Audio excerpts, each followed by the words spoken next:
Conceive, believe, achieve. This is former UFC middleweight champion of the world, Michael Bisping. Paddy the Baddy here. You're listening to Combat Sports UK. And you're watching Combat Sports UK. Hi everybody, Taylor Quillard here of Combat Sports UK. Welcome back to the channel and a massive welcome back. I think this is your hat trick, maybe the third time on the channel now. My second time speaking with you. The problem or el problema, Chris Duncan. How are you, mate? Yeah, good, thanks, mate. How's yourself? Yeah, very good, very good. So we're out there in Florida, escaping the Scottish winter. I mean, everyone's a bit of a tactical booking with this fight to get your training camp while January and February, while it's rough out over there in Scotland. Yeah, and also missing Valentine's Day, so tactics, bro, tactics. Valentine's Day, yeah. So we're building up for February 24th against Manuel Torres. But before we get there, congratulations on the news. You're going to be having a baby boy. You must be over the moon, mate. Oh, buzzing, mate. Yeah. So I always said to my girlfriend that one of my other dreams was to have kids, and selfishly this time around, obviously we had a girl. I selfishly would like a boy. We ended up having a boy, so dreams come true. So maybe one more kid. I don't know. We'll see. Maybe two girls and a boy would be good. Yeah, I mean, that boy's got a lot of work to do, especially if he's the middle child looking after a younger and an older sister. But no, that's fantastic. Congratulations for you, man. And, jump on Chris's Instagram and check out the gender reveal video with your little girl. It's really cute and really wholesome. How does that kind of, now you've got another one on the way, how does that motivation, does it add it more for you now, or how is the feeling in general? That question comes up quite a lot. The motivation has never changed. The motivation's kind of been deep down inside me since day one. So don't get me wrong. There's things that I want to do with my family more than I would in the past. Previously, like I would like to go on holiday with my girlfriend, or I'd like to go and do some other stuff. Whereas now that after I win this fight, I'm going to take my kids and my fiance to like Disneyland and stuff. That sort of stuff makes me feel great. It makes me feel like I'm doing something right and being able to treat them to something worthwhile. And obviously I'm also away, but I'm also away from them. So repaying that with doing something like Disneyland or something, is great. The UFC has given me the power to be able to do that, which is great. And given that situation, is it you or your fiance kind of says, right, this is where we're going, or is it a joint decision? Does she kind of say to you, "No, come on, you've been away for this time. This is where we're going"? The be all and end all of it is it's usually her decision, but she likes to think that I get a decision, but I don't. So yeah, but don't get me wrong. I usually agree with her anyway. We have the similar tastes, and we're very. I'm pretty easygoing. I can do anything, Yeah, and you talk about obviously getting your rewards for the work. Last time out, obviously we beat Ashmouz over in London. How good was that? Was that feeling after that fight? It was a really great performance. That was good. Yeah, it was on fire. One of my coaches, Mike Brown here, had said, because I kept saying 50k of this, 50k of that, fight of the night, fight of this, and I was chatting up a good game. And he took me aside at the end of my training camp. He goes, "Chris, American top team, we don't do fight of the nights because that means it's like 50-50. That means it's like an equal fight." He told me, he's like, "Go over there, outclass this guy, and show the world what you're capable of." And that really hit home with me. Don't get me wrong, I would have liked to have finished Ashmouz, but shit happens. After I broke the guy's arm, he was on his bike a little bit, which in the fight, if I think back now, I'm like, why is he not coming forward like he usually does? And it's just throughout my pressure and then breaking his arm. So obviously, after breaking his arm, he's probably just like a rabbit in the headlights and was scared to engage because obviously he had a broken arm. So it was quite hard to finish a guy like that didn't want to come forward. Yeah, and I remember obviously speaking to you in the build up to that, and you talked about getting in, getting out, hitting in your shots, and then kind of I rewatched the fight recently, known to speak to you today. And as I was thinking it, John Gooden mentioned the words flow state. Now, did you feel you were in a flow state during that fight? Like you said, he was on his bike, but I just feel like the smoothness and the speed in which you put everything together looked like that from the outside. Is that how you were feeling in the cage? Yeah, it felt like a video game. I was like, in total control. The only thing that happened is I broke my septum in the fight. I think it was the takedown at the end. He threw a kick and then I ended up taking him down. I broke the septum in my nose, but other than that, everything was good. I felt super in control, and it was almost. I say almost. It was like all these like affirmations. I was thinking about this the full camp. How one sided it was going to be, and it all paid off in the end. Yeah, it certainly did. And two kind of key aspects of it that I noticed was the constant threat with the right body kick, and also your footwork and movement looked. It's always looked good, but in that fight, it looked like you were, like you said, ahead of him, like in a video game. Were those, you talked to me in the build-up that you didn't want to give away too much of the game plan. But were those two key things that you worked on going into it? Actually, we wanted to mix up the takedowns as well, but I found it very hard to keep him in one space, in one place, because he was moving. His footwork was obviously very, very good. Obviously, I did steal 2 takedowns in the fight, but that was due to him coming forward and me coming forward at the same time. But I wanted to mix up the high and low attacks, meaning takedowns and stuff. But it ended up becoming, I don't want to use the word easy, but you know what I mean when I say easy. It was a little bit easier to stand and strike because I felt like that was where my greatest attribute was at that point. So, yeah, obviously the game, there's always a game plan when it comes to a fight, and sometimes A, B, C, and D end up not working. So, but this time around, that plan A was working, and I was beating them on the striking. So, why not keep it there and make it a good fight? Yeah, like you mentioned the words the words of your coach there, Mike Brown, going out and showing the world what you can do. Did you feel like, I mean, A, did you know about the broken arm once it happened, and then B, given the nature of the way the fight went, was that in your mind to say, okay, I'm going to look for the finish, but I'm not going to overdo it. I'm just going to show my skills and my techniques. Like when I was in the fight, like I knew I was winning, and obviously, like I'm very honest and true about what I talk about. Since the Contender Series, and when I got knocked out, I was obviously, it's taken me a bit of time to come round to realizing that, like, okay, I'm getting back to normal Chris Duncan again. My first fight in the UFC, my debut, I had to wrestle because I had an injury. Second fight, I went through it. I didn't have much injuries, like ones that would never affect the fight. Obviously, you always walk in with some sort of niggle. But the second fight, I was on it, and in my head when I was in there, I was putting pressure on him, and a couple of times he was throwing his right hand, even in the third round, and it hit me behind the head, and like it was behind the ear. Obviously, it was in the motion of the fight, so it didn't really matter. But he still had power, and he was still very, very dangerous. So I'm slowly getting back to what sort of Chris Duncan the problem I am, because after getting put out like that, it's not great. It's always in the back of your mind, and if somebody says it's not, they're completely lying. So as you can see from my last couple of fights, I'm slowly getting there, and I'm looking for a finish this time around. Yeah, you're definitely improving fight to fight, and you mentioned looking for a finish this time around. You're going into enemy territory down there in Mexico City. So let's start there. How is it feeling for you, knowing you're going to go into a bit of a lion's den? The Mexicans, they put on a hell of an atmosphere down there, or is that something it's out of your mind? It's a fight. A lot of people say, it's hostile territory, blah blah blah, but I've grown up in hostile territory. I know what it's like. I know how to deal with it. I know how to put it aside. Now, let's be honest. You're in Mexico. Like, I think it's a dangerous city, but I think, like, if you just abide by the rules, i.e., don't go out at night, blah blah blah, do the touristy stuff, have fun, see the sights, you'll be all good.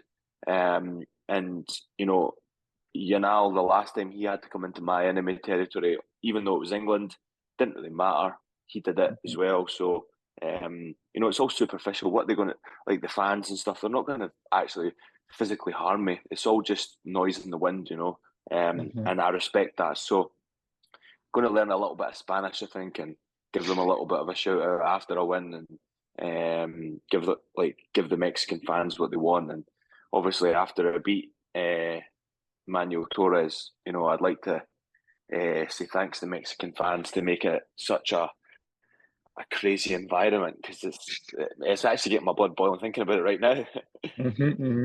Yeah, and they're the type of crowd where with a style like yours, you'll get them on side and putting on an exciting fight, like you say. Now, Manuel as an opponent, he really does look out there to try and go for the finish. So, are you expecting a kind of real war to get these fans excited? Like, how are you expecting the fight to go? Nah, I don't think it'll be a war. I think it's going to be an absolute fucking annihilation, to be honest. I just don't think the guy's on my level. Hey, listen, it's an MMA fight. We have 4-ounce gloves on. Anything can happen. But I just feel that the work I'm putting in right now, and the people I'm training with, and the hours and hours and days and months and years that I've put into this, I just feel I'm a more complete fighter. And the way he fights is quite wild. And you can't be wild in the sport. It's he's got away with it the last 2 fights, but I'm too clever for that. I'm too slick. I'm too smooth. So ready to move. And obviously, without spoiling too much of your game plan there, like you said, you're too slick and you're too smooth. Are you looking towards that footwork as kind of one of your key cornerstones to avoid his chaos, so to speak? Yeah, for sure. The chaos. He's got big weapons. He's got big kicks, big punches, big teeps. As you can see from all of his fights, he is an explosive fighter. Tough Mexican. Yeah, and I do expect a stand-up war again like last time. It's just part and parcel of it. If he overcommits, like, he'll be put on his back. It's just like, I can never say I'm not going to take somebody down, but if he's overcommitted and the takedown's there, it'll happen. But I feel like before he even gets to that I'll be able to exploit him in every way, shape, or form. The guy's very readable. He's explosive. He's fast, but I'm very, very, very smooth. Yeah, just before I kind of want to touch a little bit on the Terrence McKinney stuff as well. When do you look at it and say, "Oh, Mexico City, yeah, I'd love to go and fight there," and then are you kind of looking at places like Rio as well, or are you just give me a piece of paper, I'll sign it, I'll fight wherever? Like, do you have kind of like a country hit list you want to fight in? Well, I signed to Mexico, and then once I realised I was going to Mexico, everybody's like, "Oh, the altitude's real bad." I was like, "How bad?" And they're like, "It's probably the highest place on earth you'll ever fight." So I was like, "Fuck!" I shouldn't have signed that contract, but I've done all the necessary things. So, like, as you can see, I'll show you right now. Sorry about my room; it's a bit of a mess, but I've got the altitude tent to make sure that I'm at altitude, so I'm well above altitude just now. So this week is the kind of I build I'm already up at 9,500 feet in the tent, which is quite difficult to sleep in, but it's a necessary evil. So what that does is it helps your blood oxygen level when you're sleeping, and so when I transition over to Mexico City, my body's used to dealing with that blood flow. And then I'm going 2 weeks early to Mexico to get used to the altitude as well. So I'm putting all the finer details in. Obviously, he's a Mexican guy anyway, so he'll be over there already. It's just one of those things, just a necessary evil, and we're both going to be fighting at the altitude. And I am fit as fuck just now. Like, I'm probably one of the fittest guys in the room, and I'm not joking. Like, I am one of the fittest guys in the room. It's like a lot of the guys over here, like, I realise that one, I maybe train a little bit too hard, and it's good to have all these top 10 guys just trying to pull me back a little bit. So you'll never need to ask me to work more. It'll always be at them asking me to slow down. So a lot of the guys have been helping me schedule in my recovery, my rest, and this camp. I've dialed down on that dramatically. I've ended up taking, so on a Wednesday, I take a Wednesday night off, and so I'm doing 2 a day all the way up until Wednesday. Take Wednesday night off, and then I do 2 a day until Saturday, and then I do 1 a day, and then I have Sunday off. And in between that, I do like recovery runs and walks and stuff like that. So I've dialed down again on my last camp. So new and improved the problem. Very, very much so. And I mean, that is the first I've seen of a altitude 10. And I mean, just as a quick kind of side, is there any I don't know, like blood test or anything like that going with that to check that you're getting the gains that you want to be getting? Like, how do you feel it coming through your game? Or here we go. What are we going to see now? Let's see. So this is the pulse oximeter. So All when I right. put this on my finger, Mhm. yeah, my whoop strap also tells me, but this will tell me my resting heart rate, and it also tell me my blood oxygen level. So my blood oxygen level just now is at 99. So that's pretty much normal for being at sea level. And when I Mhm. get in the tent, it should be between anything between 90 and 94. So I'm doing all the necessary checks. I spoke to the PI about it all. Okay. I'm very controlling over of what, like I do everything. Like you name it, I'm doing it. You know, it's a necessary evil. Obviously, in the UFC, we don't get to use PEDs. You know, it's like Mhm. unlike grappling. So I do everything within my possibility to make sure that I get the utmost out of my camp. 8 hours of sleep, cold, hot, saunas and baths, altitude tent, tracking my recovery and my sleep, my resting heart rate, massage, you know, all these sort of things. There is zero, like, look at, obviously this is a mess as well, but like, look at all my supplements. It's just like, Mhm. and that's like, you know, it's just the icing on the cake. You know, I'm doing all the other stuff within training that's going to make me world champion one day. Yeah, absolutely. I mean, there really, really is no stone unturned, and no piece of soil by the looks of it as well. That's incredible. I want Yeah. to touch briefly on the Terence McKinney kind of narrative that's going on. Obviously, we had that fight booked, and he's since after his fight said that he would like to get it rebooked. I guess from a mental point of view, is it just a case of that he's out of my mind, or are you kind of looking towards after that win with Manuel, trying to get that one set back up? Terence McKinney's like an annoying ex-girlfriend. He's calling out everybody online just to like try and get himself a fight and get himself paid. It's like him and Kevin Holland, you know, they're always there and they're always going to jump on. You know, they're always going to take these last minute risks. But you know, if that fight presents itself, I did ask for that fight back again, and Hmm. unfortunately, I'm in no control over of how that happened. So, Yeah, of course. recently he's called out one of my training partners, Grant Dawson. Hmm. So maybe that fight will go ahead, and then I'll catch him after. The only thing is like I don't think he beats Grant. So I'll be fighting him on a loss, which is a bit of a pain. But if he wants it, he can get it. He's a one-round fighter, you know. So Hmm. yeah, I'm not scared of nobody. Like everybody's like, oh, would you fight this guy? Would you fight that guy? No, I don't get to choose. I've never ever turned down a fight. It's like send me the name, send me the location, and we'll get moving. You know. Yeah, too right, too right. And that's the way it should be. Plans for 2024. Obviously, hopefully everything goes well in Mexico City in February. You know, things are going to change around about September, October time anyway. But what are you kind of looking to get out of 2024? So realistically, you know, I'd like to get 3 fights in. I nearly got it last year with Terence McKinney, but the visa issue failed. So 3 fights next year. Obviously, I'll be dealing with a new contract very, very soon. So Hmm. looking forward to making more money, which is very important.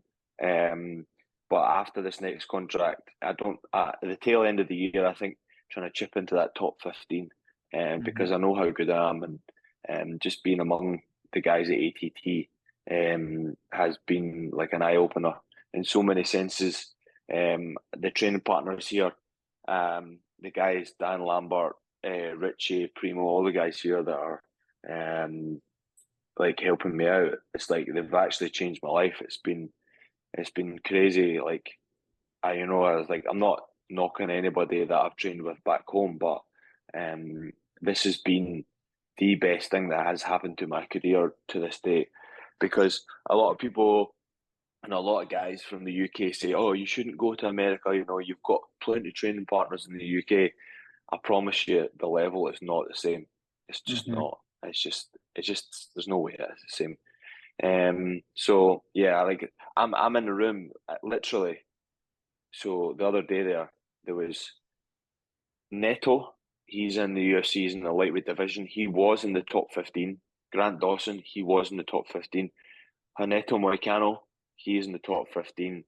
Mateus Gamrot, he's in the top 15. Arman Sarukian, he's in the top 15. Dustin Poirier, he's in the top 15. Who else is there? So that's the 6 that are in the top 10. And then that are in the UFC is Thiago Moses. There's other, there's like, I can't even remember how many more. I'm sure I counted 11 the other day in my head, but there's 6 already that are in my weight class, so this is the lightweight gym of the UFC. Yeah, completely. And I mean, we saw what Renato Moicano did last night, and also his work on the mic as well. He was quite entertaining. So just on that 18th, I want to quickly get your thoughts on Dustin and Benoit Saint Denis. Obviously, that's a massive fight coming up. How are you looking at that? What do you think? Dustin round 4 TKO. Dustin round 4 TKO. Bang, straight there. And a little bit of a game, a little bit of an ATT game. So I'm going to rattle off a couple of categories for you, and you can just give me a name and a little bit about each one. So the toughest round on the mat. Who does Chris Duncan's award go to for toughest round on the mat at ATT? It would all depend on the style, but Grant Dawson is one of the best wrestlers and best grapplers in the gym, for sure.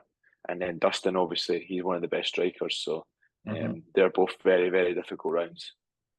And who's the Joker? Who's got the best banter in the gym? The Joker.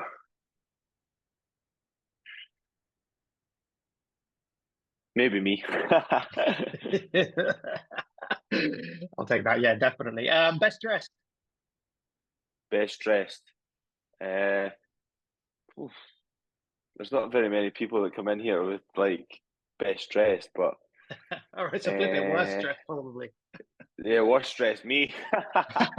Mate, I've been wearing the fucking same 2 pairs of shorts for the last 8 weeks. It's been brutal.